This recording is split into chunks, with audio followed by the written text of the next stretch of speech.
Sometimes you have to give credit where it's due. While i-80 Gold has had substantial problems in terms of their financial status, there is one spot that they have exceeded relative to their peers. And I'm talking about progressing on their projects, at least with respect to talking to the market. Now, I'm not saying their plans will work, but the company has released five preliminary economic assessments across their projects in the last month, which just might be unprecedented in the market. The trend started with the release of a PEA on the Cove project mid-February, which was followed by Archimedes, Mineral Point, the Granite Creek Underground, and now the Granite Creek Open Pit project. And quite frankly, we'd be doing a disservice to our channel and viewers to not cover at least one of them. So folks, let's dive in. All right, so the latest PEA released here by i-80 is for their Granite Creek project. Specifically, it's focused on the open pit portion of the operation.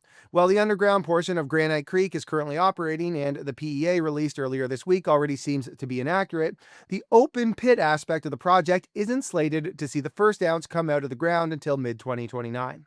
The project appears to be a key part of a roadmap to 500,000 ounces program the company is currently chasing.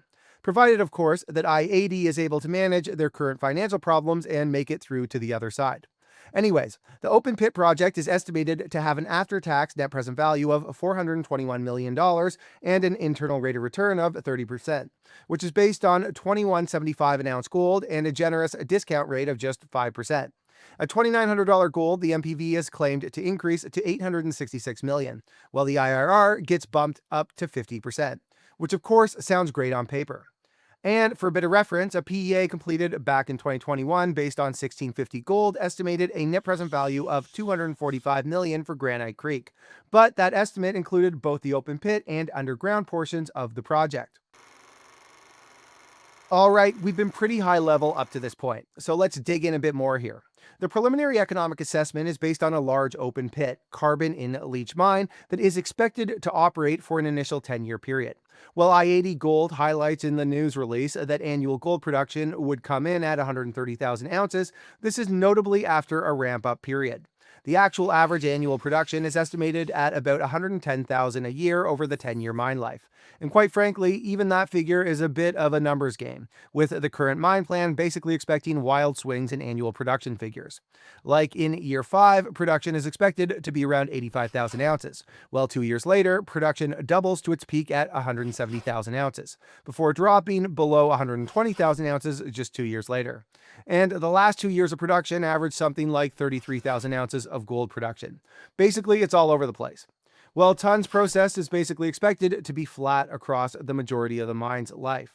Anyways, the mine is expected to recover a total of about 1.1 million ounces, with grades expected to average out to about 1.25 grams per ton. Recoveries are estimated at 86.6%. The carbon-in-leach facility is expected to improve recoveries versus conventional heap leach processing, which has been enabled from an economic perspective as a result of the current gold price. The open pit mine is expected to move about 40 million tons per year through the use of 10 to 12 trucks and 4 loaders. From a cost perspective, total capital and closure costs are estimated to be about $292 million. Of that figure, $200 million has been allocated to construction capital, while capitalized stripping, i.e. stripping required prior to gold production, is expected to cost about $34 million, given that 12.9 million tons of waste needs to be removed to get to the first ore. A further $30 million has been allocated to sustaining capital and $18 million to reclamation expenses. The figure is said to include a contingency of 25% across the board, or $49 million. Life of mine cash costs are estimated at $11.85 an ounce net of byproduct credits, while all-in sustaining costs are pegged at $12.25 per ounce. It should also be noted here that the mine benefits from a couple of things. First, there's reduced initial capital costs as a result of the currently operating underground mine, which naturally has some crossover in terms of infrastructure. Second, this classifies as a mine restart with an open pit mine having previously been in operation here, which helps with permitting as well. Lastly, the resources at the Granite Creek open pit project are contained within 4 main zones.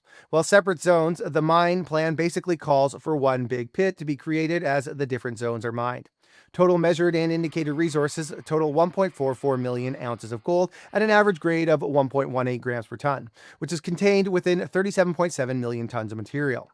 Inferred resources are much lower, at just 75,000 ounces at an average grade of 1.09 grams per ton.